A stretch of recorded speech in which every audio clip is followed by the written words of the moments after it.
The Mishnah in Rosh Hashana tells us that there are 4 Rosh Hashanas, there are 4 times of judgment for different things. And the Mishnah tells us that Rosh Hashanah, the first day of Tishrei, is the day when the entire world, Kol Ba'i Olam, every occupant of the planet is judged. Every human being, 6.5 billion individuals are judged. But the Mishnah is very specific in the way it says they are judged. Rosh Hashana Kol Ba'i Olam Ovrim Lefan of Kivnei Marom. Every occupant of the planet passes in front of HaKadosh Baruch Hu, as does a sheep to the pasture. And then the Mishnah quotes a pasuk. The Gemara, a few blot later, discusses what the Mishnah means by this expression as sheep, and there are various metaphors that the Gemara says. One explanation is that just like a shepherd will allow his sheep to go out into pasture through a very thin entranceway so that he can count them, so too Hashem makes sure that each individual is judged separately. Rather than judging the 6.5 billion people through one simultaneous judgment, Hashem judges each individual separately, much like the shepherd puts each sheep through a separate sort of corridor to keep them separate, so too Hashem judges each individual separately. And there are various explanations in the Gemara for what exactly the metaphor is, but the point that everyone agrees on is that every individual is judged separately. And the question on this Gemara, I think, is rather obvious, and that is that Hashem is Kol Yachol. We've spent the past 2 Shmuzim dealing with some examples of that and some manifestations of that, but it should be quite clear and obvious to everyone that Hashem can judge the entire planet in one fell swoop. For instance, as an observation, when you're in Shul on Rosh Hashana and you're davening, I want you to think about the following very interesting concept. Here I am conversing with my Creator. My Creator understands where I'm coming from, knows exactly what matters to me, knows exactly my inner intentions, and hears my words. But there's a fellow standing next to me who also has a background, a history, who's also headed somewhere, who's also making requests which are likely very different than mine. And there's a fellow next to him and a person next to him, and in our shul there may be 400 individuals, but there are many, many shuls, many, many communities, many, many cities throughout the globe simultaneously speaking to HaKadosh Baruch Hu, and Hashem hears every one of them, understands exactly where they're holding, and reads right through them like a book. Meaning, one of the very basic tenets of our religion is one of the animamim that the Rambam says, animamim be'munushalem Boris Baruch Shemo Yodea Kol Maaseh Bnei Odom. Hashem knows every action of the human race, v'chol machshavosam, and all of their intentions, all of their thoughts. Meaning Hashem knows all. Hashem hears simultaneously each of our tefillahs. Hashem is able to process all of that simultaneously. And therefore the question is, why does Hashem have to judge each individual separately? And why specifically is the Mishnah telling us that each single individual is judged on his own? He's alone in din. Why does Hashem do it? And what is the Mishnah trying to tell us by informing us of that fact? And to answer this question, I'd like to spend a little time on a slightly different topic. And that is an observation as follows. We spend a lot of time trying to grow in Yiras Shamayim. We spend an awful lot of time trying to understand why we're here, what life's about, and where we're headed. However, there's a very basic reality that I think you'll quickly note to be true, and that is very, very few people really fear the Yom Hadin. Very few people fear judgment. Now, listen, we're all intelligent people, we're all rational, we all know that at a certain point I will leave this earth. I, the one who's speaking to you, I, the occupant of this body, will pass away. The body will be buried, but I will stand in front of Hashem, and every action of my life, every thought, every deed, everything that I was involved in, Hashem will judge me on. So you'd assume that I would have a pachad, a fear that was palpable, a fear that would run right through me, that emas hadin of, oh my goodness, I am going to have to stand in front of Hashem on Yom Hadin. And the reality is that we don't. And the question is, why not? Now, one part of the answer is obvious, and the first part of the answer is the fact that none of us recognize the single obvious fact that we're going to die. As we've explained many times, Chofetz Chaim says there's a society of people who die. There's a group of people, the older people, Nebuch, the unfortunate people, the sick people. I'm not a member of that society. And that reality is operating in every human being's mind. As much as I may be able to state to you the statistical odds of a person of my age, my health, dying, it's in theory, it's far removed, and it's distant.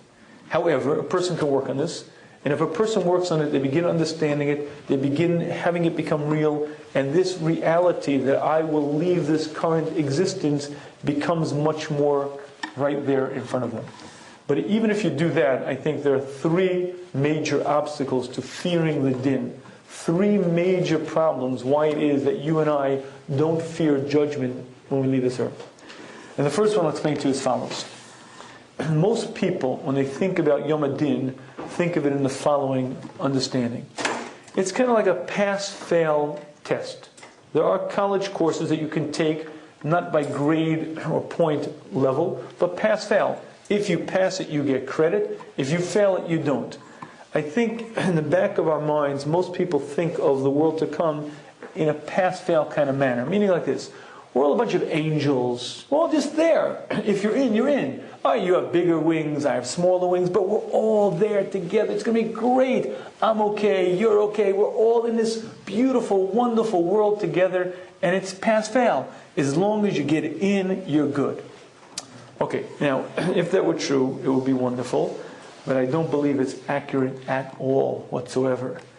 There are many, many, many places where Chazal tell us over and over that there's a very exact grade that you're given, a very exact position that you share, not just letter grades, but down to the minutia 99.87.32, down to the very, very fine, fine point.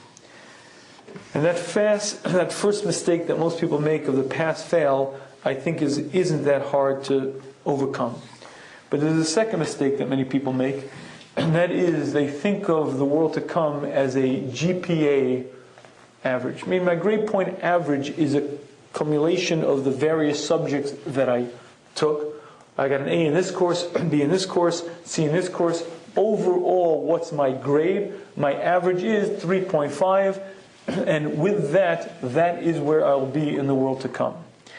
And that also is a big mistake. Because it's not your grade point average that gives you your rating. It's every subject is relevant.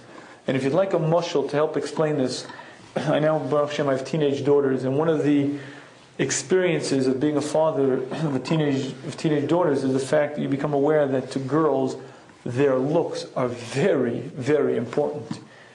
Their looks are not just, they couldn't care less about guys. They rate themselves amongst themselves on how pretty.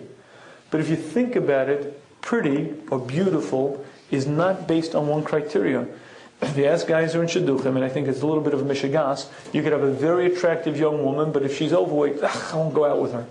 Again, I believe it's a rather insane concept. But the point is, many people will look at an attractive woman and say she's overweight. Nah, I don't like her. So weight, figure, clearly is a part of it. But let's even say you have a woman who is trim. The skin is a big factor. You could have a very perfect face. All the facial features are perfectly designed, but she has bad skin. Ugly. You could have a woman who's very properly formed with a perfect skin tone, but she has a nose that doesn't fit the face. Ugh! Can't stand it. Ugly. Ugh! I can't even look. If you have the first three in line, but she has buck teeth. Oh my goodness, buck teeth. I can't even look at her. I'm not going on a second date. Why? Because I cannot even look at a person. And when you start realizing that hair, the facial features, height, are many of the different dimensions that go into beauty, what you understand is that beauty is not monolithic. It's not weighed or measured in one single criteria. And so too, who you and I will be for eternity is not measured with a grade point average. It's not just he's a good guy or he's not such a good guy. Exactly who I am exactly which midah I worked on and perfected, exactly which ones I didn't. He's a really big, big Baal Kas. What a temper. Oh, he's a very humble person. I see he really, really developed a sense of nedivas, of generosity. I see his Yiras Shamayim really shown exactly what we made ourselves into, we will be for eternity. And if you'd like a very powerful illustration of what this means, the next time you're at a wedding, I want you to think the following. The band starts to play that introductory music. You realize the chassan and kala are soon to come out, and the fever pitch begins to build and build and build. And finally the band leader takes the mic and goes, "Ladies and gentlemen, introducing for the very first time, Moshe Schwartz." And you walk out. And every single eye in the world focuses on you, because this is your Yom HaMisa. This is the day you left this earth. This is the day that you stand naked, bare, without any physicality, not able to hide behind anything. I show up exactly what I made myself into in front of the whole world, and everyone sees me for exactly what I am. And that is Yom HaDin. That is prior to the din, that is after the din, that is who I am, and that is who I am forever. When you understand that, you understand that it's not about I'm a good guy or a bad guy, I'm okay, I'm in, I'm not in. It's a very exact measure of exactly and precisely who I am. But there's a third mistake that many people make when it comes to Yom HaDin, and this is a more egregious one. And that is, many people take the following attitude. Listen, it is true I do things that are improper. I'll admit to you I do things that are wrong. But I do a lot of things that are good. And therefore, on balance, when you take the good and you take the bad, it measures pretty well. The good outweighs the bad, so I'm doing okay. On balance, I'm alright. It says in Mesilas Yesharim that is a fatal error, because there's no on balance. For the good, you'll be richly, richly rewarded, and for the bad, you'll be very, very seriously punished. Because both are real, both are present, and the good does not wipe away the bad, nor does the bad wipe away the good. Just like if I've ever done a Ma'aseh Tov, if one time someone needed something, and I really, really acted in a totally selfless manner, I went out of my way and really strained myself to do something for another human being, I expect to be paid back for that. I wouldn't expect Hashem to say, listen, I don't really want to count that one. I expect to be paid back for every good. So too says Mesilas Yesharim, I'm paid back for every bad. Both are weighed, both are measured. And when you understand this, you have a very different understanding of what Yom HaDin is about. Every single act of my life, every single utterance that I spoke, every single thought weighed, measured, and accounted for, and reflects on me for eternity. And with that understanding, you begin to understand that the Yom HaDin is a rather frightening concept. Mesilas Yesharim says that it is roi, it is fit for a person lischari to constantly be filled with fear of it. Not a negative, debilitating fear, but an empowering, invigorating fear, because I can change, I can grow, I can use my time appropriately. And says Mesilas Yesharim, this should be a very powerful, motivating force for a person. However, this Yom HaDin is very, very different than the Yom HaDin that we stand on Rosh Hashana. You see, the Yom HaDin, when I leave this earth, is very specific, very exact, and it's me. There's no pass or fail. There's no grade point average. Exactly what I did that's good remains with me. Exactly that which I did which isn't good remains with me, and that's me for eternity. But that's the Yom HaDin when I leave this earth. The Yom HaDin on Rosh Hashana is vastly different. The Yom HaDin on Rosh Hashana is exactly the way people mistake the Yom HaDin in the world to come. Meaning, it's a very, very different sort of din. You see, before I was created, I was given a very specific life setting. How tall, how much intelligence, what type of temperament, what type of charisma, all of the various skill sets, all of the various talents were laid out for me. No human being that I know woke up one morning and said, HaKadosh Baruch Hu, I believe you should create me with a 180 IQ. No, make it an 80 IQ. Hashem, I believe you should make me glib and articulate. No, Hashem, give me a stutter. That would be real good for me to go around the world with. Hashem, give me this talent, to give me that. No one chose who they would be. I was given a very exact stage setting, very specific talents, very specific abilities, and my temperament itself, my inner nature is set to a very large extent.